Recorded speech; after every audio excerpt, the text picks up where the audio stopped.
পৃথিবীতে কোনো নারী বা কোনো মেয়ে অভিজ্ঞতা অর্জন করে মা হয় না। মা হতে কোনো অভিজ্ঞতা লাগে না। শুধু পৃথিবীতে এই একটা চাকরি অভিজ্ঞতা ছাড়াই হয়। পাগলিটাও বুঝে যায় মা হওয়ার পর তার দায়িত্ব। খারাপ বোন হয়, বউ হয়, একটা মেয়েও খারাপ হয়, কিন্তু পৃথিবীতে খুঁজে একটা মাও খারাপ পাবেন না। যদি খারাপ মা পাওয়া যেত তাহলে আমাদের কোরআনে নবী বা আল্লাহ বলতেন না যে মায়ের পায়ের নিচে সন্তানের বেহেশত। হ্যালো এভরিওয়ান, আসসালামু আলাইকুম। কেমন আছেন আপনারা সবাই?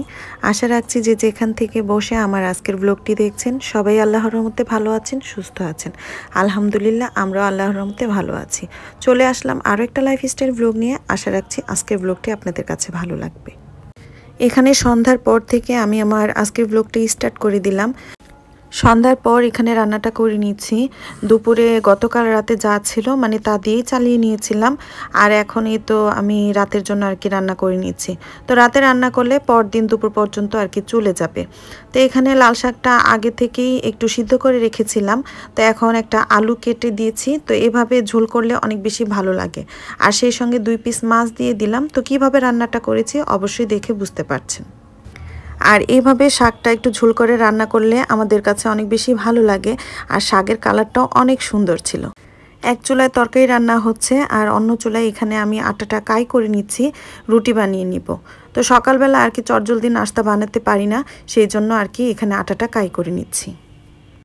গত ব্লগে একটা আপু আমাকে কমেন্ট করেছে অনেক কষ্টে। আপুটার কষ্টের কথাটা শুনে আসলে কমেন্টসটা দেখে আমারও অনেক বেশি কষ্ট লেগেছে, যার কারণে আমি আজকে আপনাদের সঙ্গে কিছু কথা শেয়ার করতে চাচ্ছিলাম আর কি। হয়তোবা ব্লগের ফার্স্টে আমার কথাগুলো শুনে আপনারা বুঝতে পেরেছেন যে আমি কী নিয়ে আজকে কথা বলবো। আসলে পৃথিবীতে কিন্তু একটা মাও দেখবেন না যে খারাপ। একটা সন্তান দুনিয়াতে আনতে আমাদের যে কতটুকু কষ্ট করতে হয় সেটা একমাত্র একটা মাই জানেন। তো যারা আপুরা মা হয়েছেন অবশ্যই জানেন যে কতটুকু কষ্ট করার পর সন্তানের মুখটা আমাদের দেখতে হয়, আর সেই সন্তানকে আমরা কষ্ট দিব সেটা কি করে হয়? প্রত্যেকটা মাই তার সন্তানের ভালো চায়। আর মা হওয়ার পর না বাচ্চাদের টেক কেয়ার বা বাচ্চাদের দায়িত্বটা না অন্য কারো তেমন একটা শিখিয়ে দিতেই হয় না। মা হওয়ার পর কেমন যেন অটোমেটিকলি আমরা সব কিছু কেন জানি করতে পারি। অনেক সময় আমরা নিউজে দেখি যে রাস্তাঘাটে অনেক প্রতিবন্ধী বা পাগলেরাও মা হয়েছে, তারপর দেখা যায় যে কুলের থেকে তাদের সন্তানটা একটু সময়ের জন্য নিচে রাখছে না, বা নিজে না খেয়েও কিন্তু সন্তানকে খাওয়াচ্ছে। তো একটা পাগল যদি বুঝতে পারে সন্তান কি জিনিস, তাহলে আমরা শিক্ষিত সমাজে থেকে আমরা রক্তে মাংসে গড়া, আমাদের মস্তিষ্ক ভালো আছে, আমরা কি সন্তানের ভালো মন্দ বুঝবো না বা টেক কেয়ার করতে পারবো না? আমাদের সমাজে অনেকেই আছে অনেক আদরের দুলালি। দেখা গিয়েছে যে অনেক প্রবাসীদের সঙ্গে বিয়ে হয় বা বিয়ের পর প্রবাসে আর কি পাড়ি জমাতে হয়। তো দেখা যায় যে কখনো বেবি ধরে নিয়ে বা প্রবাস জীবন তো তাদের একাই কাটাতে হয়। সেই ক্ষেত্রে দেখা যায় তাদের যদি বাচ্চা কাচ্চা হয় কেউ কিন্তু মানুষ করে দেয় না বা পেলে দেয় না, তারাই কিন্তু নিজেদের বাচ্চাগুলো নিজেরাই মানুষ করছে। তাদের সন্তানগুলো কি মানুষ হচ্ছে না? আর পৃথিবীতে প্রত্যেকটা কাজে দেখবেন যে অভিজ্ঞতা লাগে, কিন্তু মা হতে না কোনো অভিজ্ঞতা লাগে না। মা হওয়ার পরই একটা মেয়ে সম্পূর্ণ দায়িত্ব নিজেই নিতে পারে একটা সন্তানের। আর এখন বেশিরভাগ মেয়েদের আমাদের সিজারেই কিন্তু বাচ্চা হয়, আগের দিনের মতন অত একটা নর্মালে বাচ্চা হয় না।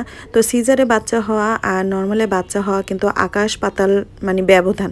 তো যাদের সিজারে বাচ্চা হয়েছে তারা তো অবশ্যই জানেন যে কতটুকু কষ্ট করতে হয়। তারপর দেখা যায় যে রাত জেগে আমরা বাচ্চাদের টেক কেয়ারটা ঠিকই করি, আমাদের সঙ্গে কিন্তু কেউই রাত জাগে না। আর একটা নতুন মায়ের শারীরিক এবং মানসিক যে কি একটা পরিস্থিতি সেটা একটা মাই জানে। তো ওই মুহূর্ততে শ্বশুরবাড়ির লোক হোক বা বাবার বাড়ির লোক হোক, তারা পাশে না থেকে যদি এরকম কটু কথাগুলো বলে, তখন একটা মানুষের কীরকম লাগে বলেন তো? তো আপুর কমেন্টসটা আমি অ্যাড করে দিয়েছি, আপনারা হয়তোবা দেখে বুঝতে পারছেন। তো আপুটাকে বলবো, আপু ধৈর্য ধরেন, আল্লাহ ভরসা, আল্লাহ তাআলা সব ঠিক করে দিবেন। কাউকে সাহায্য করতে না পারেন, কাউকে খারাপ খোঁচা লাগা কথা বলবেন না। আমরা মুসলমান, আমরা চাই না আমাদের একটা কথায় কেউ দুঃখ পাক বা কষ্ট পাক। আমরা চাইলেই যাকে যা খুশি তাই বলতে পারি না। তো আপনি পাশে থেকে হেল্প না করুন, এমন একটা কথা বলবেন যাতে আপনার কথার মাধ্যমে একটা মানুষ অনেক বেশি শক্তি এবং ভরসা পায়।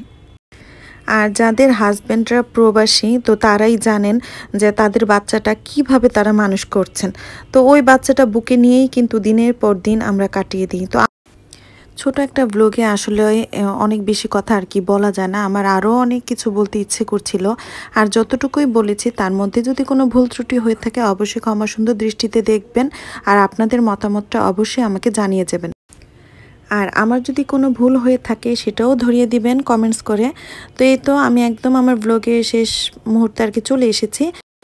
এই পর্যায়ে আমি বিদায় নিয়ে নিচ্ছি আপনাদের সবার কাছ থেকে। চলে আসবো নতুন আরও একটি ব্লগ নিয়ে। সেই পর্যন্ত সবাই ভালো থাকবেন, আমাদের জন্য দোয়া করবেন। আজ এই পর্যন্তই। আল্লাহ হাফিজ।